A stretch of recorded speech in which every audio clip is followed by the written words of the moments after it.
Wow. Well, back in the year 2000, the American writer Bell Hooks wrote this: "I feel our nation is turning away from love, moving into a wilderness of spirit, so intense we may never find our way home again. I write of love to bear witness both to the danger in this movement and to call for a return to love." Further, she writes, "We do not have to love. We choose to love.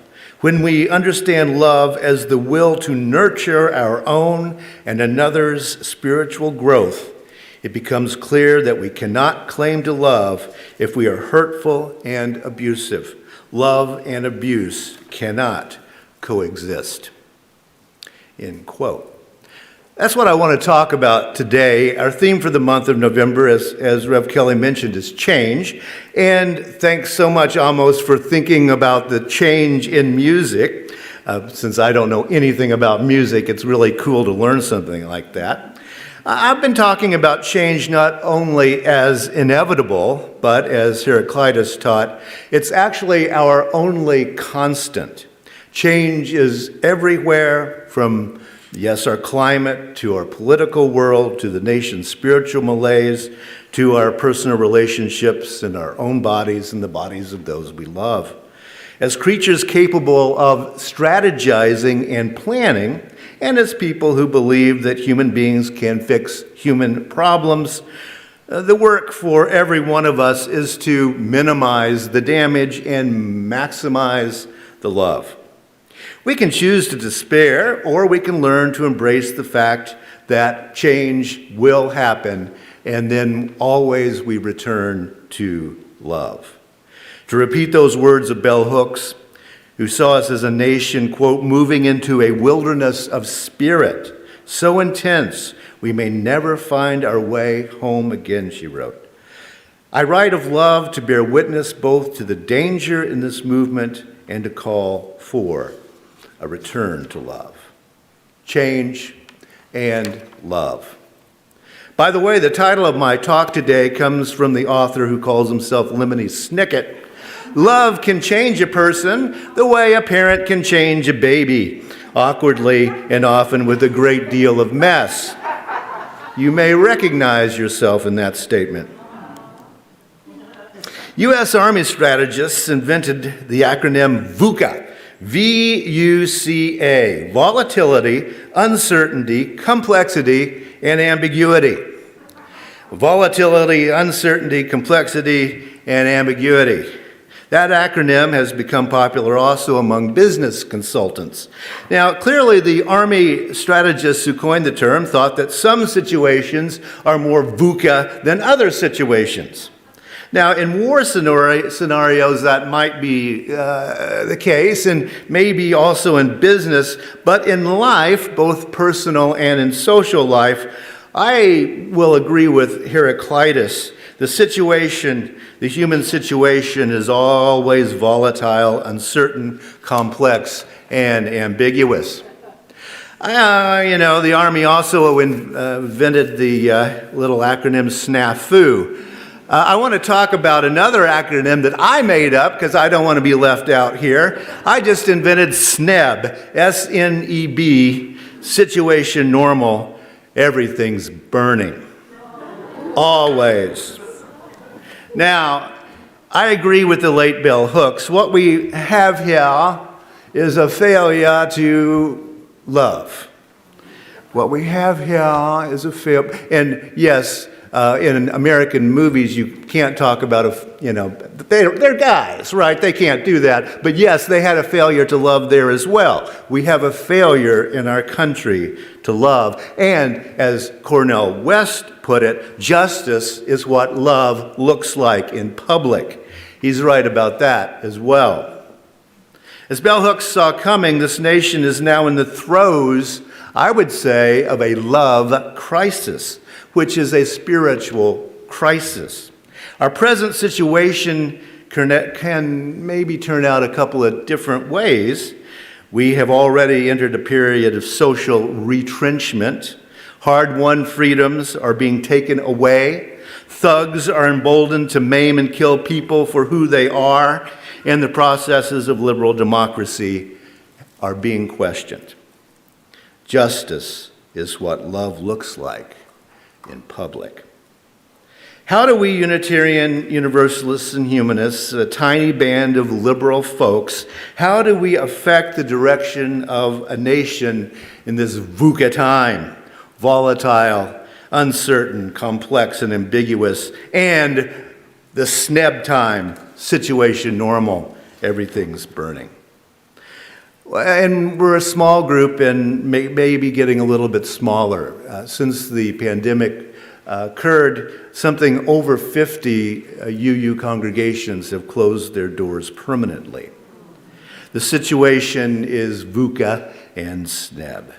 But our liberal tradition has the resources to reverse the trend, I believe. I've talked a lot about the thought of the 20th century pragmatist philosopher John Dewey. He and bell hooks, I think, would have had a great conversation had they ever met. And Dewey said this: democracy is a form of government only because it is a form of moral and spiritual association. Moral and spiritual association, getting together.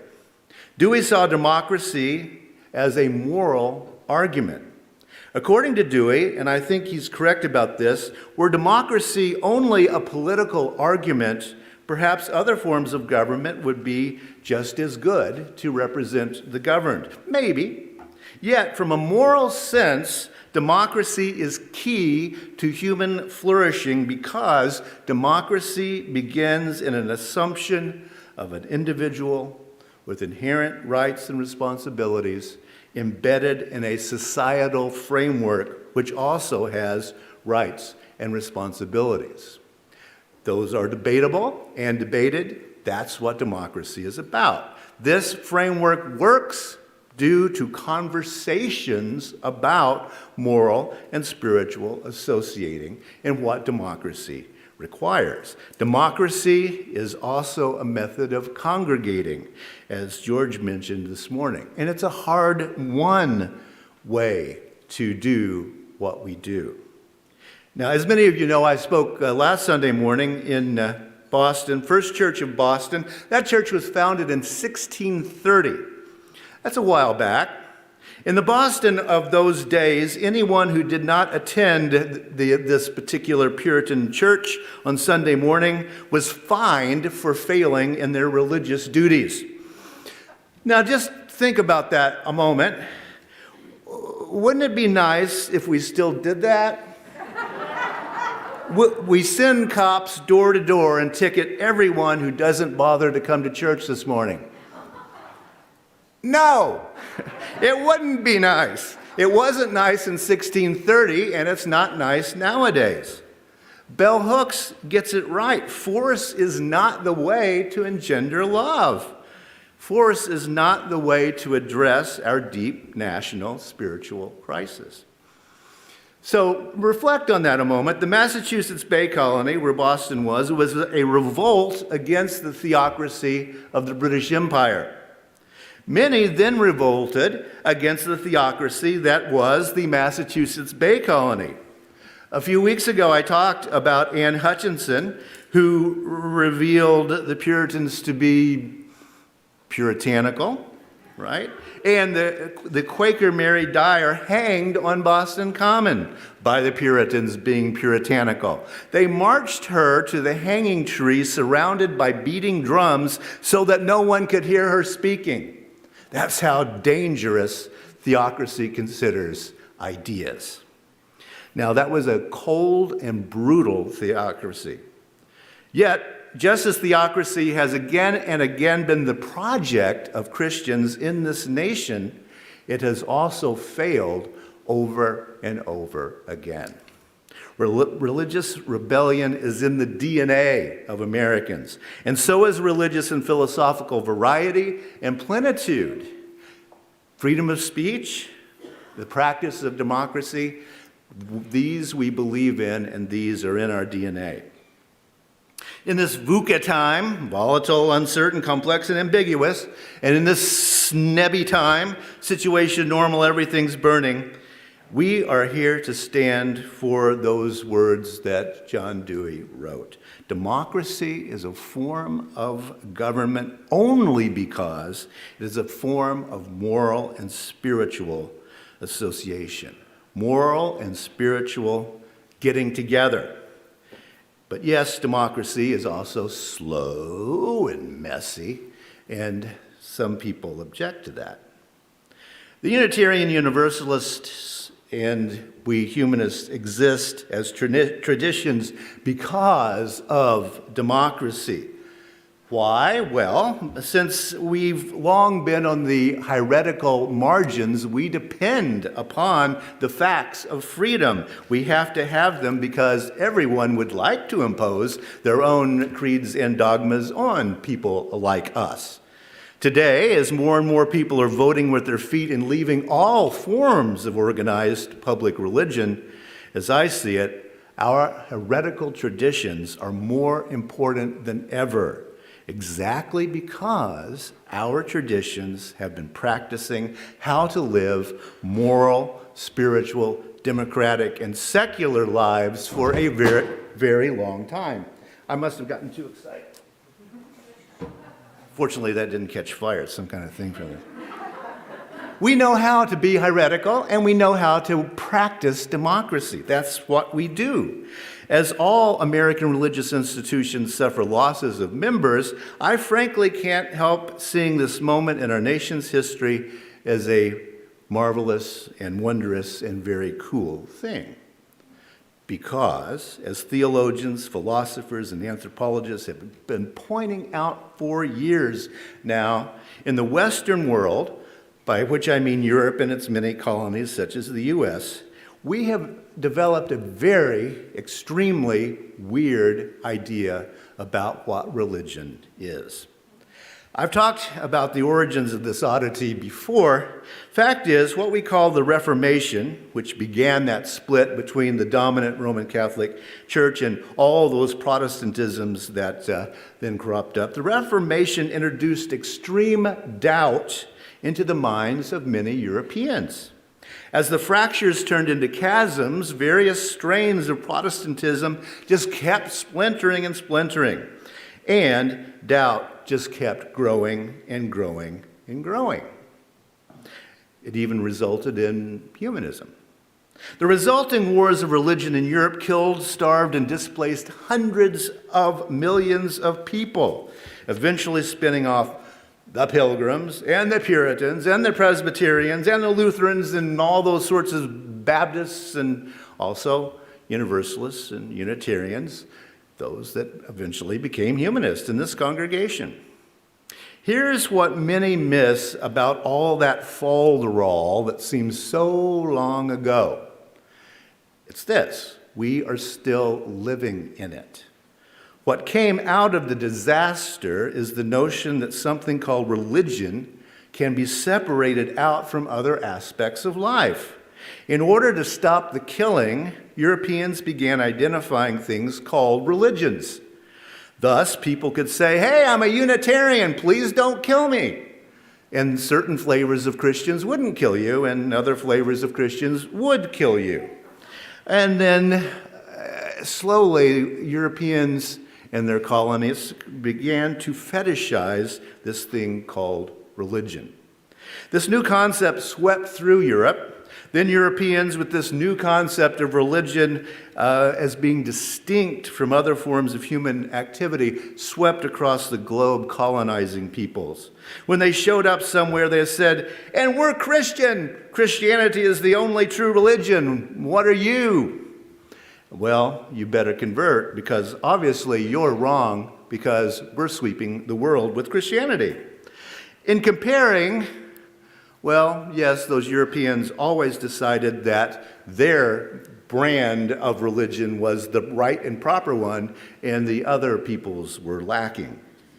What the colonizing Europeans missed, And what's easy to miss today is that for most human beings in most places, what we call religion is actually culturally based.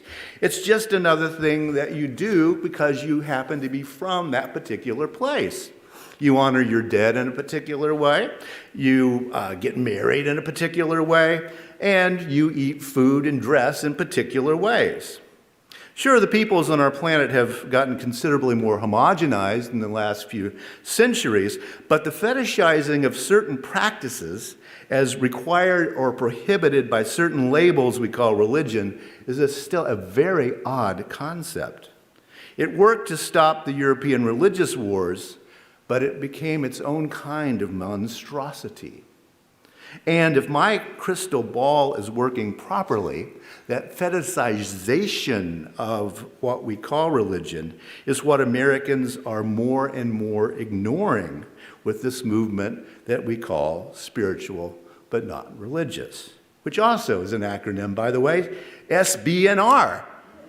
So VUCA, SNEB, SBNR, it's all a very large snafu, isn't it? As I see it, here's the fact. The decline in organized religion is not the decline of the human religious impulse. It's merely a reorientation back to how people have always done religion. Actually, as I see it, as both the Taoist, Lao Tzu, and the Mandalorian would say, this is the way to do religion. Now, don't get me wrong, congregations are not closing down anytime soon, but here's the thing, organized religions are to the human spiritual impulse as restaurants are to human nutrition. I would say merely a tiny aspect. The restaurant analogy is where congregations fit into the landscape of democracy, religion, and spirituality. It's the nation's future to be different than we are today. Let's face it, at the moment, most denominations in the United States are sustaining a model of religious practice, not innovating models of religious practice. Now, what will innovation look like? Well, of one thing I'm sure, all liberal religious institutions are first and foremost scrambling to figure out what to do next because everything's burning. Thriving is another sort of challenge, but the answer is far more than merely an attempt to keep up with the times. I think we in the United States are currently at the beginnings of a second Reformation. In the face of that, traditionalists are working hard to reestablish Christian democracy. That's predictable. Their success can be measured in laws that make no sense outside of Christian thinking. Overturning Roe versus Wade is a perfect example of that. As I said earlier, dreams of theocracy have haunted the American mind since the very beginning of the European invasions of this continent. Those dreams have succeeded in doing real damage over the years. People get hanged, they get shot, they get imprisoned, and they get intimidated into silence.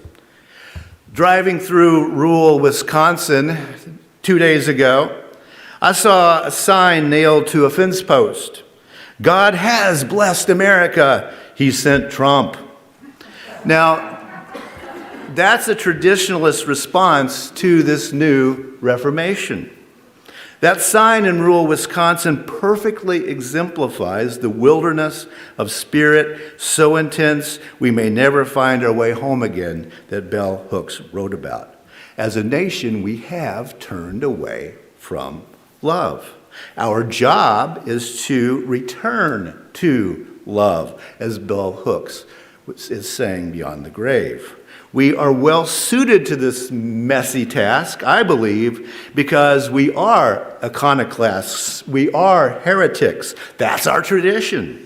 Many Americans over time have dreamed of establishing a theocracy in this country, but every attempt has failed.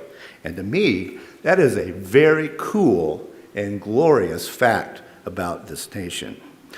Dewey said it, democracy is a form of government only because it's a form of moral and spiritual association. Moral and spiritual getting together. And yes, Lemony Snicket put it well. Love can change a person the way a parent can change a baby, awkwardly and often with a great deal of mess. Yes, we have a mess. Our situation today is messy, but it's also normal. Everything's burning. So, I invite us to love the mess. I invite us to love the change. And let's begin here and now to resettle America, and let's get it right this time.